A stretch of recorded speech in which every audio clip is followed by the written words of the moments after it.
Hello! My name is Allegra Integra and I like to talk about books, and I've been gone for like a year. So I'm back now. Long story, pretty short. I had taken a brief break at the end of last summer, which then turned into COVID being in my house, and then COVID being in my house, and just being overwhelmed with my day job, and making videos fell by the wayside. But I'm back now. There's other things too, but we don't need to get into that. With that being said, since I don't think anyone is too interested in why I was gone, and I'm back now, I wanted to kind of do a brief overview of what I expect to do with this channel going forward, and then do my August wrap-up. I'm hoping to do maybe more batch filming. I'm trying to figure out the best setup. As you can tell right now, I'm where I was before. It's a little changed, and I don't necessarily have like a dedicated filming spot in my house. I also am just using this from my phone, and my attempts to get microphones and maybe cheap ring lights have failed. So if anyone has any recommendations, I'm currently using a Pixel 6, so hopefully the video is a little better than it used to be, and the sound's a little better than it used to be, but I am always taking recommendations, preferably something you've used before with that setup, because the other things I've used have ended up being a waste of money, and I am doing this on a zero budget, so I would appreciate it if anyone has any ideas. But expect to see more vlogs. I may be doing more dedicated single reviews to books, whether or not it's not necessarily going to be like just my 5 stars or just my 1 stars, but more about books that I either think people aren't speaking about enough, or I'm having a different reaction to them than a lot of people are. The reason I decided to start again, despite having a limited setup, is actually a book that I read earlier this summer that's still on my mind, and I am not seeing a lot of people talk about it, and the few people that I did see talk about it, I don't agree with their assessment of it, and I think it's something, for a number of reasons, I might be able to bring something to the table. And I just like talking, and I miss talking about books. I also have some plans that are very loose right now to do like experiment videos or vlogs very specifically about some popular books that I haven't read that I want to, but I also want to be able to talk about why I've been putting them off, why I'm choosing to read them. I have a very interesting day job that I think informs a lot of the ways that I read things like romance, or even certain contemporary or literary fiction that have a lot of focus on trauma, and I'd really like to kind of do deep dives into that as well. So hopefully I'll keep my organization skills improving, and you'll be able to see those coming out. But with that being said, I do want to go over the books that I read in August. In the month of August, I read 10 books, which equaled 3,001 pages, and my yearly reading goal is for my average book to be about 300 pages, so that is almost exactly what it should be. I read 7 of those books in print, 2 of those books were digital, and I listened to 1 audiobook. And I believe, I didn't write this down, I believe at the time I read the books, all of them were from the library. I did go and purchase one of them to own physically, and we will get to that at the end of my reviews today. Wrap up, whatever.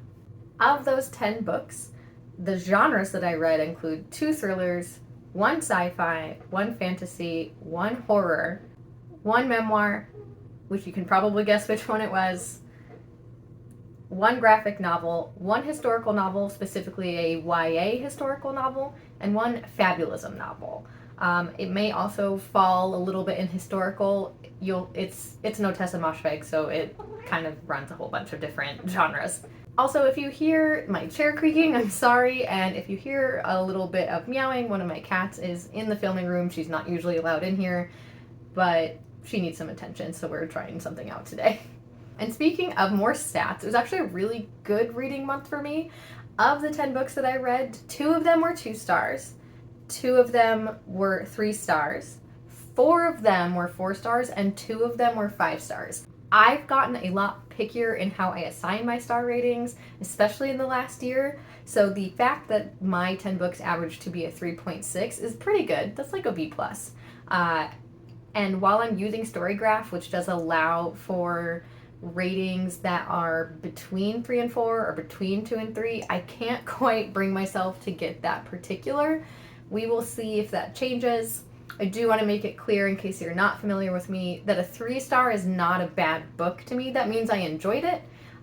It just means that I'm not particularly moved by it beyond that initial reading. It was an enjoyable reading experience, and if it's a part of a series, I most likely will continue to read in that series, but it didn't blow me away. It was something that I enjoyed, which is totally fine. Not everything has to be this stunning, mind-blowing, mind-changing piece of literature. Sometimes you just read for fun, and it was just fine. So I'm going to go from ascending order to the book I liked the least to the book I liked the most.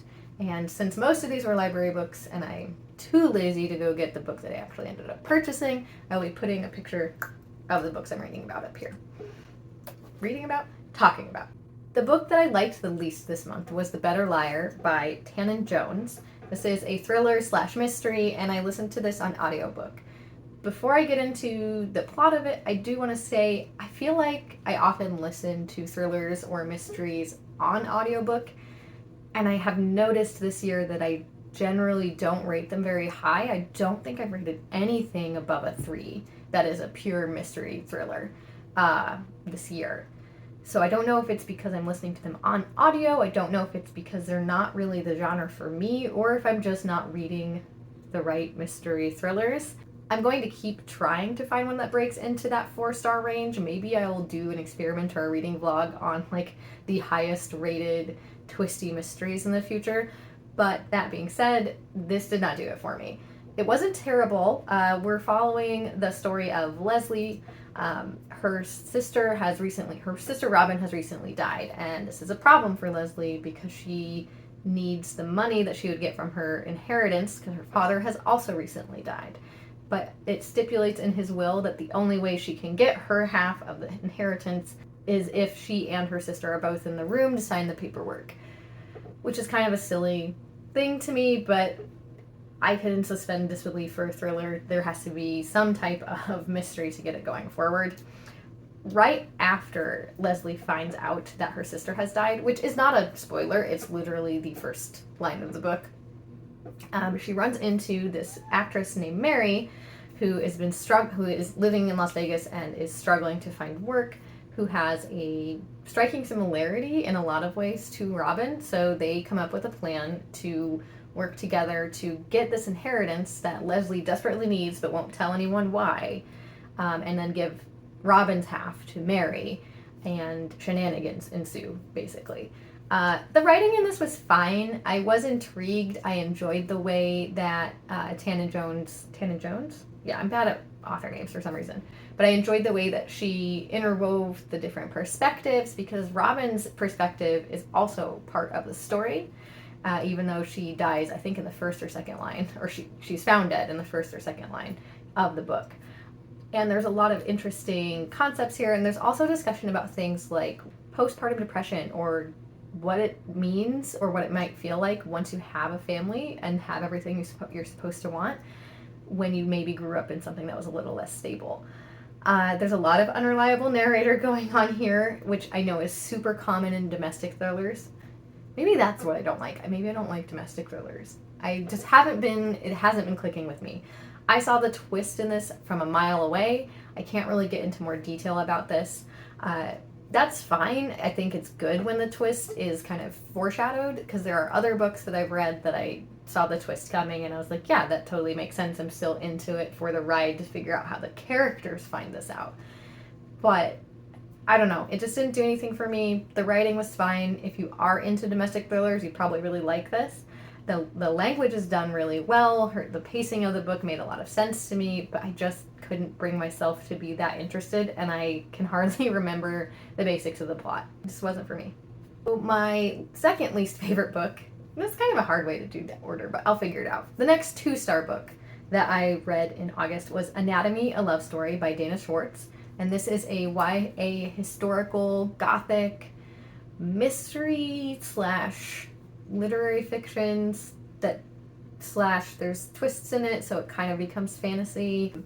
I generally don't like YA. I know that that's not fair, because YA is not actually a genre, and the plot of this, which I should probably get into, did intrigue me, so I thought I would give it a try. It's also, hey, don't eat my plants. Don't eat my plants. Maybe I shouldn't let her in here. It's been described as like a gothic historical romance, and gothic romance in both what we would consider a modern day version of romance and the actual literary genre of gothic romance, which is absolutely my jam. So I thought I'd give it a try. It's set in 1817 Edinburgh. We're following Hazel Sinnott, and she is a lady of station, or she will be, because she's going to marry her cousin. Very common at this time, especially for people with titles, and all she wants is to be a surgeon. And then we're also following Jack Currer, who is a resurrection man, which at the time was a person he was not a grave robber, who makes it very clear, but he would go to graves of like the people who had been hanged, people who had died in asylums or poorhouses at the time and been buried in unmarked graves, so people who quote unquote wouldn't be missed, to exhume them and sell them to surgeons so surgeons could use them to dissect, because that wasn't, like, autopsies weren't really legal at the time, and how were they going to teach incoming surgeons as well as themselves about anatomy, about how to take care of somebody, how to improve your surgery. There were a lot of really interesting historical notes in this that were accurate. For example, resurrection men are a real thing. That's what drew me into this book. And for example, there's a scene where a poor man sells his tooth to a rich man. It's extracted by a surgeon and put in the rich man's mouth, which is a thing that happened. There was a lot of exploitation. It's almost like things kind of stay the same all the time, but it was pretty brutal for a YA, and I am totally okay with that. The writing was really simplistic. There was nothing particularly lyrical. There were a few lines here and there by certain doctors or surgeons that I thought were done really well, but not enough to make me super intrigued in this book. And Hazel wants to be a surgeon, and she actually ends up wearing her dead brother's clothes to sneak into a medical facility, a school, to learn how to be a doctor. She is eventually found out pretty quickly, actually, and removed, but given the choice to take the physician's exam, but she's not allowed to be in the school because she has such potential. And through doing this, she actually sort of creates a makeshift hospital in her home, because her mother has left the manor that they live in, so no one's really there to tell her not to. And I think it's kind of interesting. However, there's a lot of not like other girls problem in this book, which is super common in YA, and I would hope by now in 2022 it wouldn't be a major plot point, but it is. I will give it credit that while Hazel doesn't want to be like other girls, and there's a lot of silliness with that and the way that it's addressed ahistorical attitudes about it, I do appreciate that it wasn't broadcast by being like, I hate wearing corsets and I think dresses are stupid. She's wearing her brother's clothes because she's pretending to be a man, not because she finds wearing dresses and corsets uncomfortable. Or to make a commentary on beauty standards. So I do appreciate that. But the characters kind of fell flat. The twist at the end of the story was goofy. This is the first book in a duology, I believe, and I don't have any interest in reading it. However, if you are really into darker YA and historical YA, I think this might be a good book for you. Next, I'm going to talk about Bona by Ottesha Moshfegh. I gave this historical, fabulous, literary fiction 3 stars. And the only other Ottesha Moshfegh I have read is My Year of Rest and Relaxation, which I also gave 3 stars. Basic plot of this is that we are following a year of time in a medieval village called Bona. It's a fictionalized village, and the time frame is never actually given. The year is actually never given, and it's clearly not historically accurate. There's a lot of stereotypes and things like that are incorrect about medieval time in this, but I don't think historic accuracy was the point of this book. And we're following a year in Bona with its multiple points of view. For example, we follow Jude, who is a sheep farmer. We also follow Merrick, his son, who I guess is arguably the main character. I don't want to say protagonist because there are no protagonists in this book. His son is physically disabled. Both Jude and Merrick are very devout in their version of Catholicism that they've been taught. There's a lot of like self-flagellation and feeling that if you're suffering on earth then you'll be rewarded in heaven, and also a lot of hypocrisy and justification of bad behavior, which we've seen throughout history, so that could be said at any period of time. There's also Iona, who is the village elder. She's also a blind healer. What are you doing? Someone keeps interrupting me, so she's gonna get kicked out. Say hello.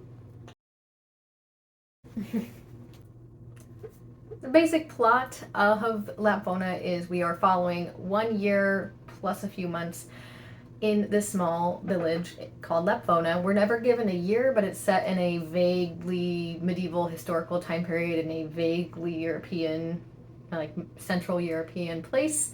And we are following multiple characters through a very difficult year. The characters that we follow include Jude, who is the local sheep farmer who kind of keeps himself away from the rest of the villagers, in part because he thinks he's more pious than everyone, but also in part just because of his personality. He's not a particularly kind person. And his son, Merrick, who is arguably the main character. I'm not going to say protagonist because there are no good characters technically in this book, and we follow so many different people, but his story arc is the one that is kind of his growth as a character, and his arc is the one that's most focused on.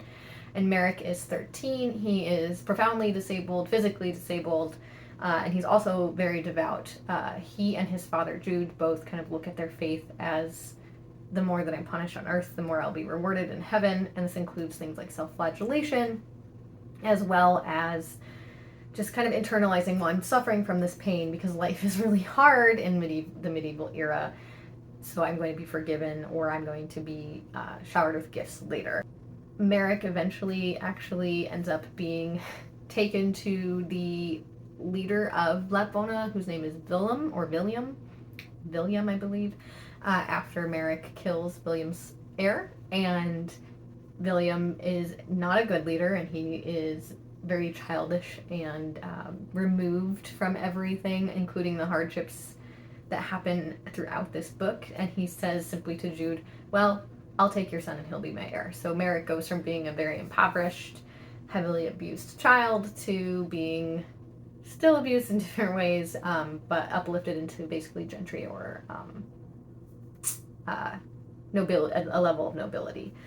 And we're also following Iona, who is the local elder, and she's a healer. She's the blind healer.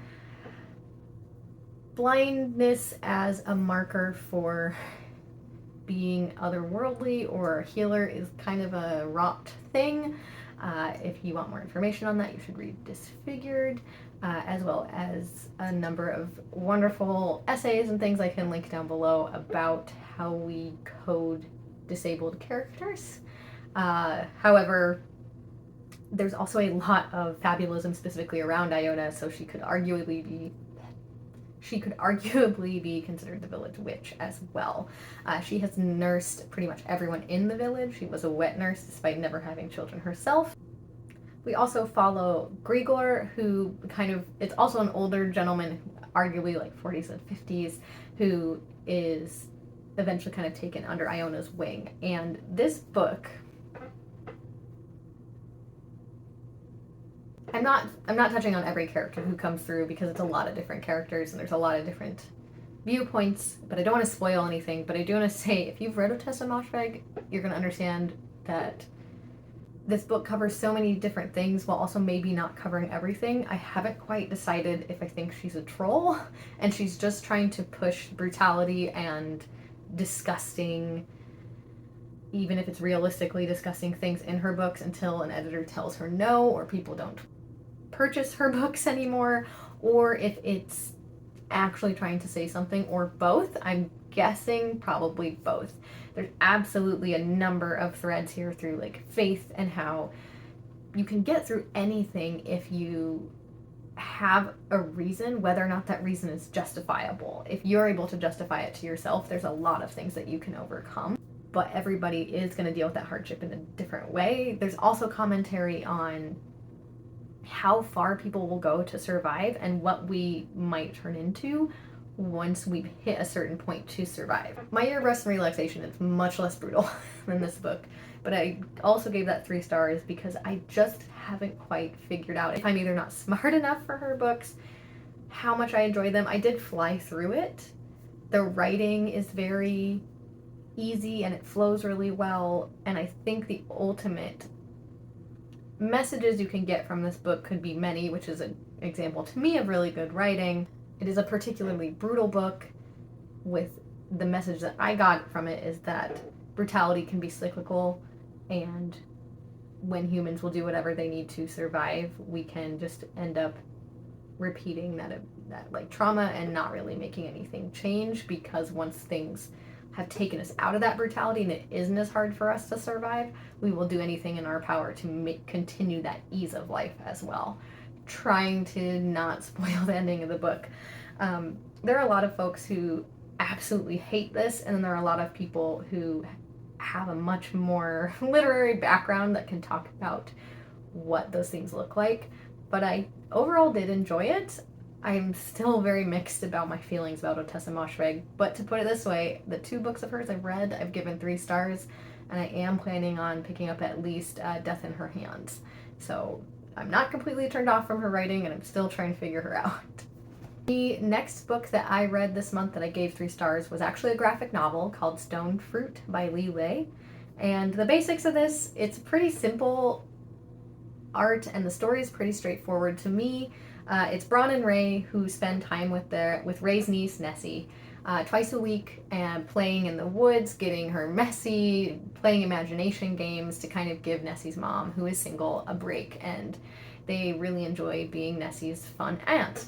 And Ray and Bron are a queer couple, and there is a number of different threads that happen throughout this graphic novel. There's conversations about how conflict can be really simmering and quiet, why found family can be a really beautiful thing, but that doesn't mean it's without conflict, and that sometimes our found family might not actually be the right family for us either, and what it means, as well as like what it means to actually raise a child in a non-traditional setting and not just be the fun auntie all the time. And that really that really struck a chord with me as someone with no children of my own, but I am a very involved aunt.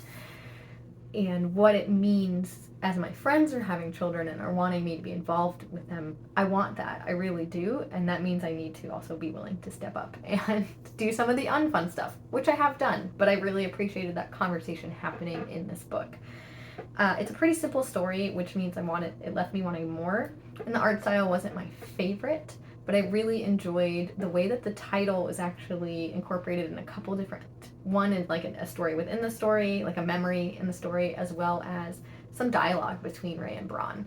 Why it's called Stone Fruit, that really hit with me as someone who is often said that I look like I'm really tough, or I act like I'm really tough, but I'm actually kind of squishy in the center, which is the opposite of a stone fruit, like a peach, where you're soft and gentle on the outside, but then there's a pit in the middle, the stone. So I just really liked that metaphor. It was, again, since the art wasn't my favorite and the story was very simple, this does get a 3 stars from me, but I think it's a really wonderful book to read, and it was pretty quick, and I really enjoyed it.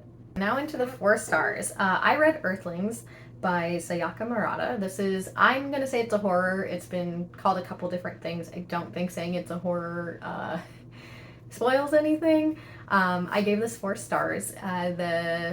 This is my first Sayaka Murata, and we're following a young girl named Natsuke, and she feels like she's an alien. She has a pet hedgehog, which you see on the cover. Don't let this cover trick you into thinking this is a cute coming-of-age story, because it most definitely isn't. If you are a Sayaka Murata fan and have read Convenience Store Woman, which I have not, I feel like I did it in the opposite direction, but I'm kind of glad. Everyone that I know who's read both has said, while it's a very similar concept in the fact that it's a woman who doesn't feel like she fits in her society, this is a lot grosser and scarier. So the basic gist is, from a young age, Natsuki thinks that she is an alien, and that her her hedgehog plushie is actually an alien, and her cousin, who always felt like an alien, says that he is as well. She and her cousin have a really strong bond because they feel kind of isolated and just outside of their family bond. They don't feel like they fit in. Natsuki doesn't feel like she fits in with her parents and her older sister, whereas her cousin Yu feels like he's been pushed into a role that he's not ready for, which is true because his father is either, I can't remember if he's gone or if he passed away, but his mother very much treats him like the man of the house, even though I believe he's 11 or 12. So he's been pushed into a role he's not ready for. And there's some like emotional, not so great things that are alluded to between him and his mother. Natsuki does eventually grow up, and she and Yu are no longer allowed to see each other after an incident at their grandmother's house, where they always went for a festival when they were young. And Natsuki ends up marrying a man who is also as uninterested in being part of society as she is.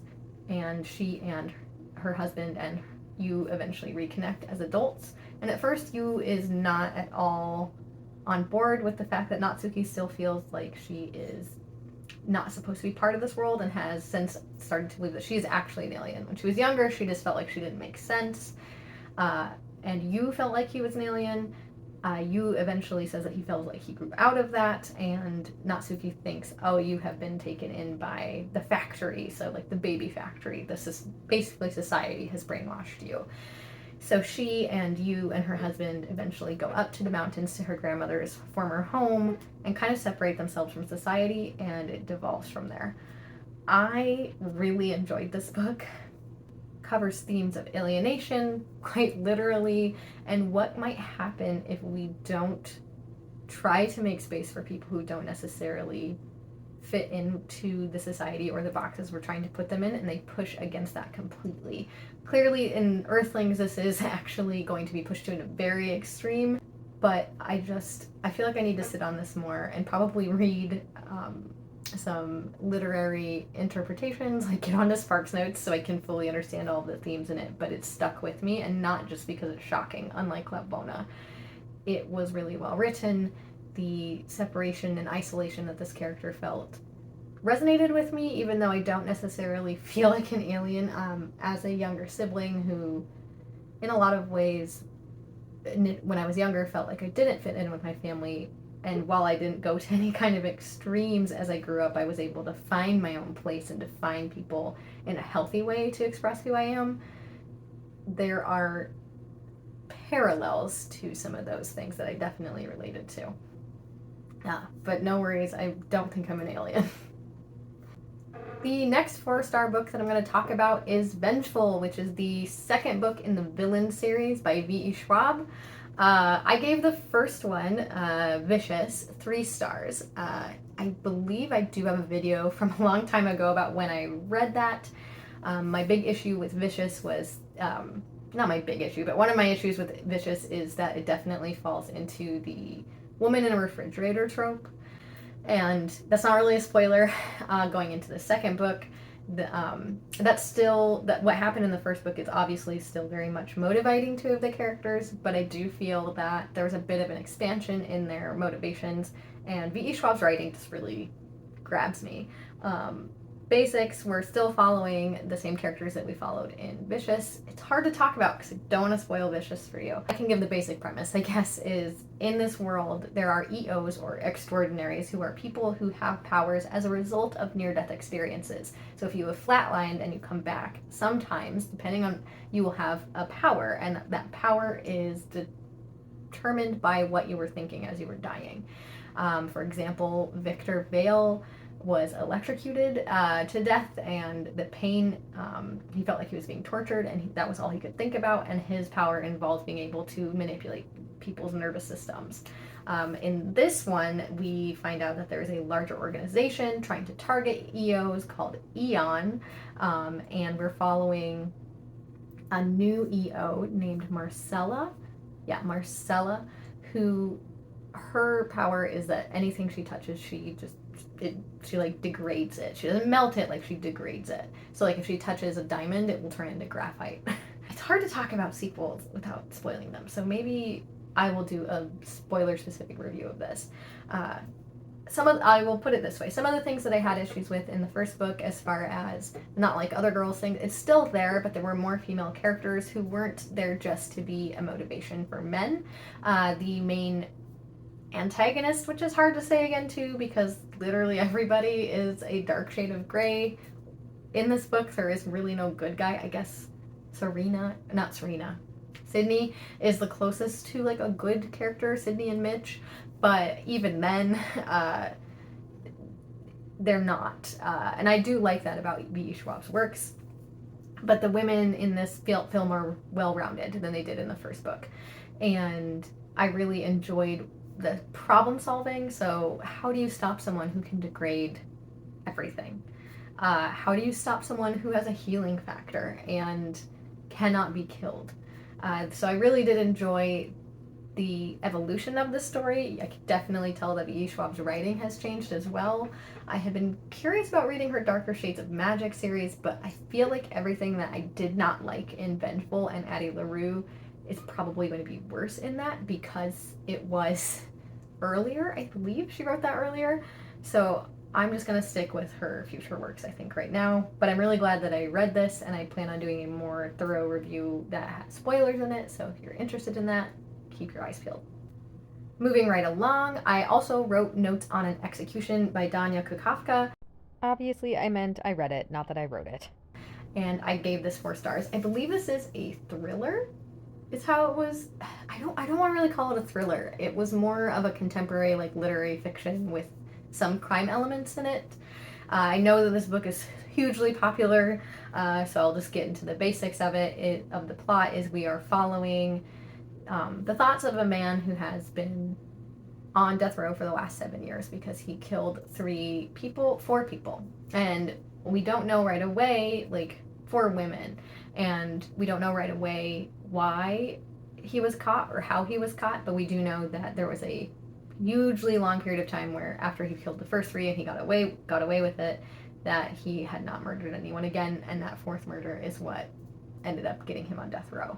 And then this does kind of sound like, it's like, we're getting into the mind of a killer, and that can be a bit exhausting and feel exploitative. Maybe I have a lot of ideas for videos. I'll get to that then. But I really enjoyed that was not the point of this book.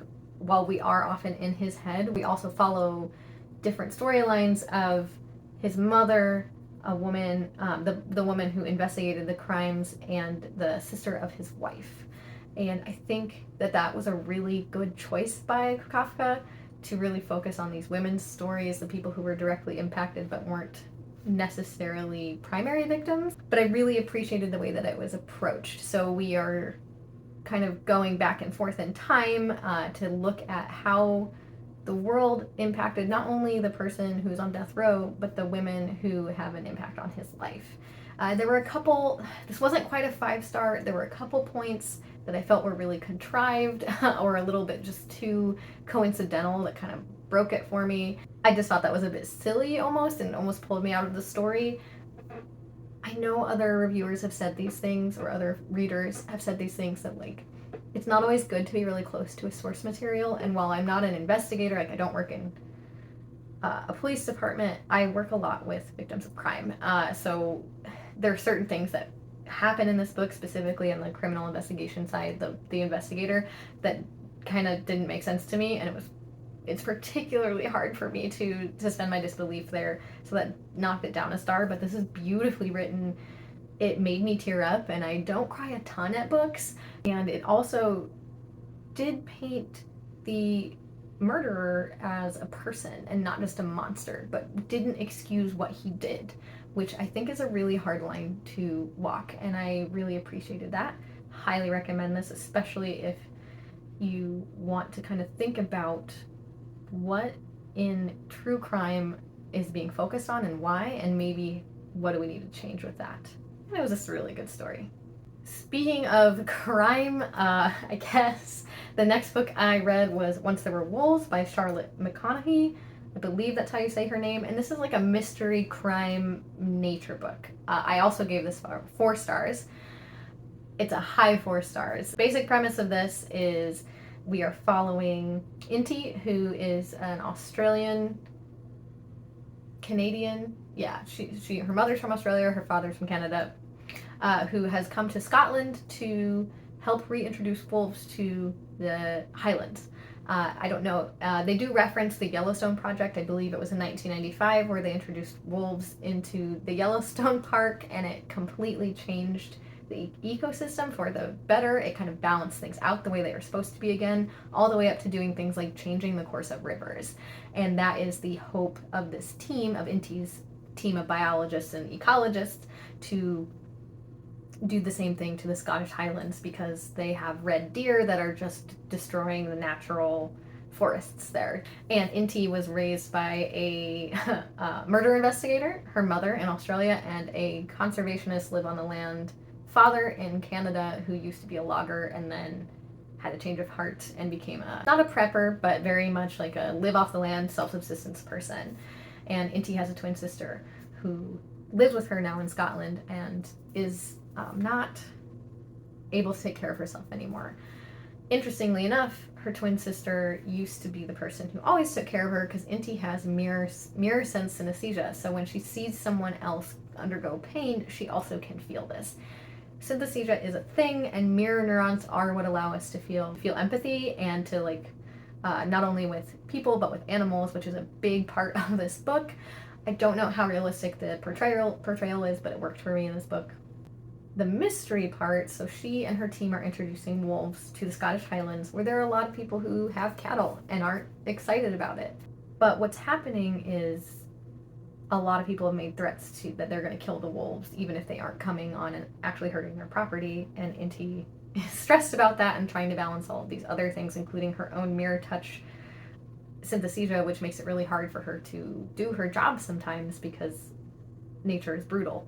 And if she watches something brutal happen, she feels like it's happening to herself. And someone who has been very outspoken about the wolves and not wanting the wolves there shows up dead. And the mystery is, was it the wolves? Was it somebody wanting to blame the wolves? Or was it something completely unrelated?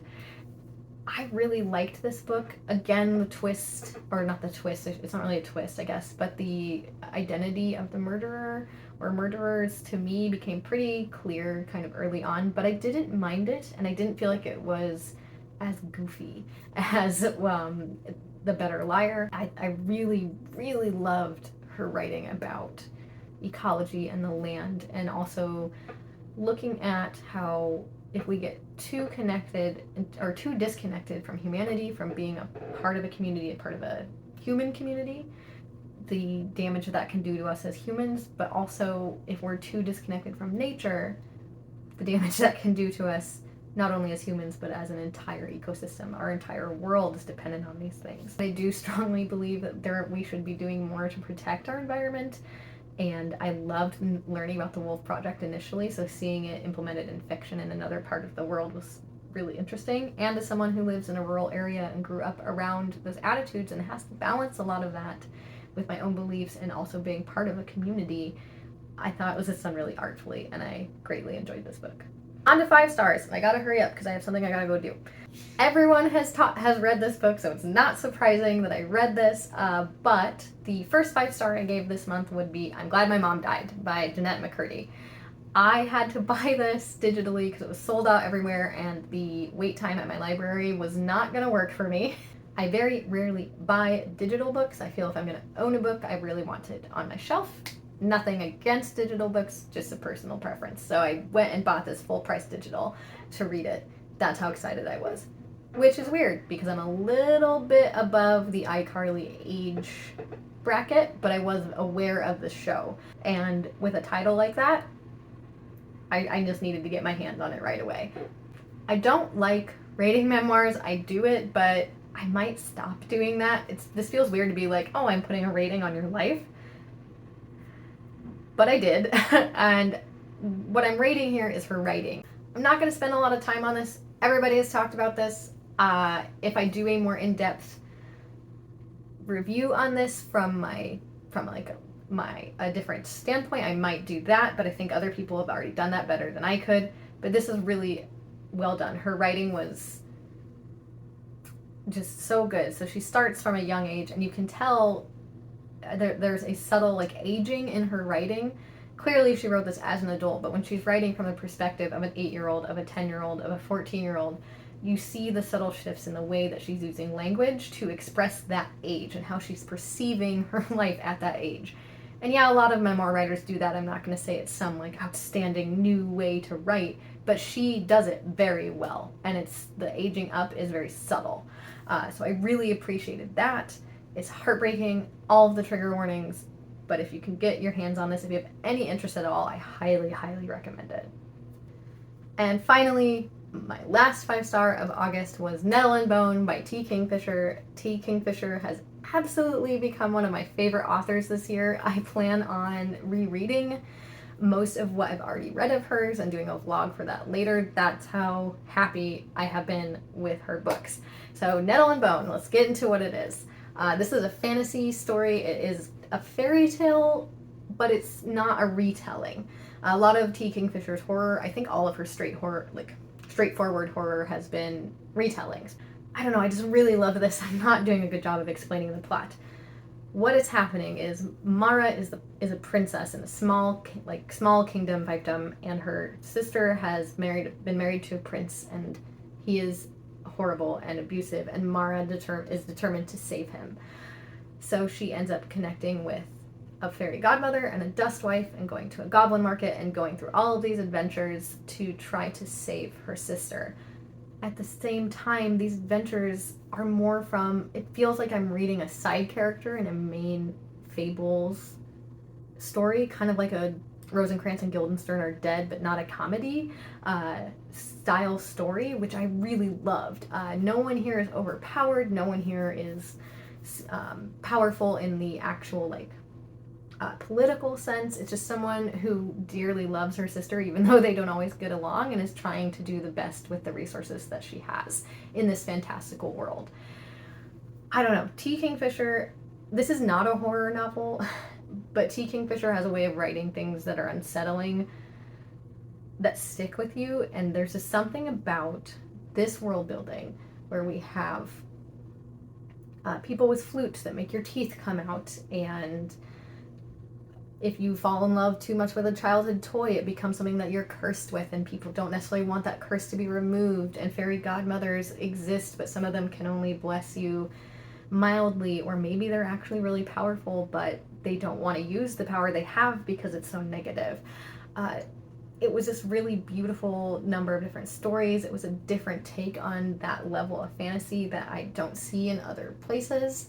I haven't read her other fantasy. I've read her horror books, and T. Kingfisher has just really solidified herself as one of my favorite authors, to the point where, while I got this from the library initially, I did go out and buy this in hard copy, and that, yeah, definitely an author for me. So excited. I don't usually buy books without reading them first. I think the only other person I've done that with recently is Becky Chambers, so just top tier. I adored this. That's what I read in August. I've been talking for a long time. Please feel free to tell me your favorite book in August, and if any of you read any of these, what you thought about them, because the whole point of this is so we can talk about books and discover books and learn about each other. I will see you later.